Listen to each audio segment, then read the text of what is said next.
What is up, guys? Welcome back here to the End Zone Podcast here on YouTube or wherever you get. Well, actually, it's exclusive on YouTube, so you can't really get it anywhere else. Today's video is going to be a recap because the NFL season is honestly it's a few days away, a few weeks away. If you look at the season starts September 8th, which is actually 2 weeks away. So I wanted to dive into all the scenarios, all the different things that could potentially happen if this is a little recap because it has been quite a long time since I've done a recap. And it's time we jump into it and figure out. So the first big news in the NFL was actually that Deshaun Watson was originally, his suspension was originally 6 games.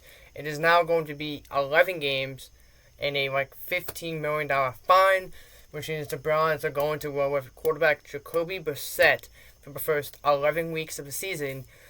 Oh, and how fitting is this? Deshaun Watson's return. Well, his debut with the Browns. His regular season debut, because we all know he made one preseason game, will be against his former team, the Texans. So what better way for the NFL to publicize Deshaun Watson than to put him against his former team in a matchup of what's probably going to be the crap bowl. The crap bowl. It's bizarre. It's really bizarre that the NFL would be again. Let's just throw Deshaun Watson into the mix and throw him to the wolves. Essentially, it just baffles my mind, bro. It just baffles my mind and my Deshaun Watson, man, is about to be dealt to the. Deshaun Watson is just. I don't know. It's going to be Davis Mills versus Deshaun Watson, but for the Browns, you dodge a major bullet because the NFL was hoping the NFL originally wanted a year-long suspension. For the Browns, you dodge a major bullet, and you will have to roll with Jacoby Brissett for at least 11 weeks of the season. Because, Watson, anything can happen at this point. But, yeah, for the first 11-ish weeks, you're going to have to roll with Jacoby Brissett. And Deshaun Watson should be back or will be back by week 11. So you have week 11, your bye week 12, and then you come back against the Texans. How fitting. And then you come back against the Texans, which is how fitting. How fitting is that for Deshaun Watson?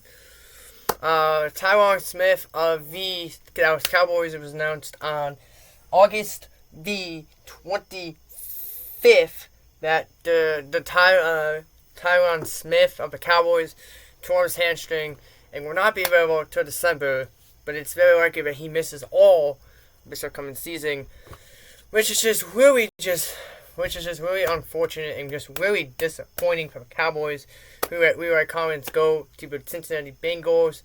So for the Cowboys, it's kind of just like a lose-lose situation. Like, what happens here? Like, what do you do essentially to figure all this out? I don't know. Dak Prescott, you better have life insurance because you might be in for some hell. And obviously, best of speedy recovery to Tyron Smith, and hopefully he gets what he needs to get back on the field to help the Cowboys push for a Super Bowl, which we all know won't happen. But if it does, it does. But we all know it probably won't happen.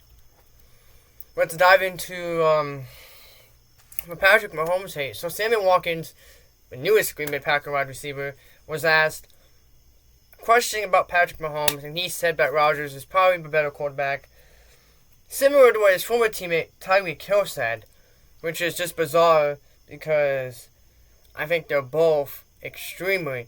I think Patrick Mahomes, as a Packers fan, I'll say this: Patrick Mahomes is 10 times better than Aaron Rodgers is, and the fact that Tyreek Hill and both Tyreek Hill and Sammy Watkins are saying that they will take Tua and Aaron Rodgers. Rodgers, I can see. Tua is not that great. Tua is not that great. So Deshaun Watson, you need to stop the cap because Tua is not that good. Tua is not that great. So yeah, I'm not entirely sure what that is, but yeah, Tua is not that good.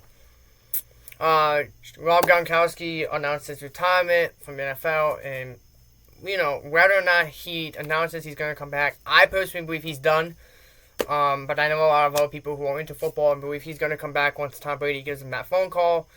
I believe he's done, but that debate can be left up to what we believe and things like that. But I believe he's done. Just throwing that out there. I think he's done. Shakim Griffin, the NFL player that only had one hand, he announced his retirement, but I give him major props because he did something that a lot of us couldn't do, and he did it with one hand, and that is make the NFL, and not only make the NFL, but play 4 years in the National Football League. So I give Shakim Griffin credit, and I wish him the best in whatever it is he decides to do with his life in the future. But he did a lot of things that a lot of us could not do, and that's playing the National Football League. And he did it with only one hand. So he did it. And Zach Wilson, the Jets avoided some major news. Zach Wilson went down with a non-contact knee injury. A lot of people were suspecting it was an ACL. It turns out it's just a meniscus and an MCL sprain, and he's going to be out 4 to 6 weeks, which means, 2 to 4 weeks, so he will miss the start of the season, which means Joe Flacco is going to face off against his former team, the Baltimore Ravens, in place of Zach Wilson. And I don't think the Jets are going to just, let Zach Wilson. They're not going to rush Zach Wilson back. It's going to be baby steps for Zach Wilson to slowly come back. But it's phenomenal, man. Zach Wilson, get well soon. Speedy recovery for Zach Wilson. In other news of the Jets, Mekhi Becton has once again been injured, and it gets to the debate: should the Jets just cut their losses with Mekhi Becton? I think he hasn't played a full season since he entered the league, I believe in 2020. So, you cut the ties with Mekhi Becton. I don't know. Maybe you need to do some strength training on him. Maybe you need to do something, but whatever it is you gotta do, you definitely gotta fix it because, yeah. And obviously, the big news: Baker Mayfield was named the starting quarterback of the Carolina Panthers, beating out Sam Darnold, another bust from that 2018 class. And Baker will also face off against his former team, by Jacoby Brissett-led Browns. And Baker Mayfield is I believe he's going to go in there and he's going to prove the Browns wrong. That is my bold prediction. And when I do my week 1 recap, I'm going to be hopefully right, but probably going to be wrong. But yeah, Baker is going to go in there and he's going to rip the doors off the Browns and shove them on his shade. No, I'm just kidding. But yeah, Baker Mayfield's the starter. Kind of nervous from when they made the trade that he was going to beat out Sam Darnold, but Baker Mayfield has been named the starting quarterback of the Cleveland Browns. Not the Cleveland Browns, of the Carolina Panthers. And I want to discuss one last thing before we wrap up this episode entirely. Jimmy Garoppolo is still out there. He's still a 49er. And at this point, I don't know where he's going to end up. I don't think Seattle is going to do it because they are actively tanking. They want Bryce Young. They are actively tanking. And Pete Carroll seems content with Geno Smith and Drew Lock. So, I don't think Seattle's a destination. Washington just traded for Wentz. And I don't think Washington would make much sense. There was this weird rumor at the beginning of a couple weeks ago that Jimmy Garoppolo was going to be a Giant. And then that turned out not to be true, or the source wasn't right, or whatever. So that was really weird. Yeah, I mean, there's been a lot of up and down scenarios, what goes on. I don't know where Jimmy Garoppolo's gonna end up. Maybe the Bears if Justin Fields fails, because I don't really know who Bears' backup quarterback is. So Chicago could be a destination. I don't know. I feel like Jimmy Garoppolo might have to just eat up on the 49ers, be a backup quarterback for right now, because I don't think he's going to be a starter unless a major starter gets injured like a Mahomes or a Rodgers. So we're going to see. I've also heard there was reports of him going to the Bucs and reuniting with Tom Brady. So the Garoppolo rumors have been all over the place. Where he ends up is entirely up in the air, but wherever Jimmy G ends up, he's definitely going to be an upgrade for that team, or a decent leader for a team with a young quarterback. So that's going to wrap up this week's episode of the End Zone. Like I said, week 1, we're going to be back with a recap Thursday night onwards, and so it's gonna be really exciting. It's gonna be really fun.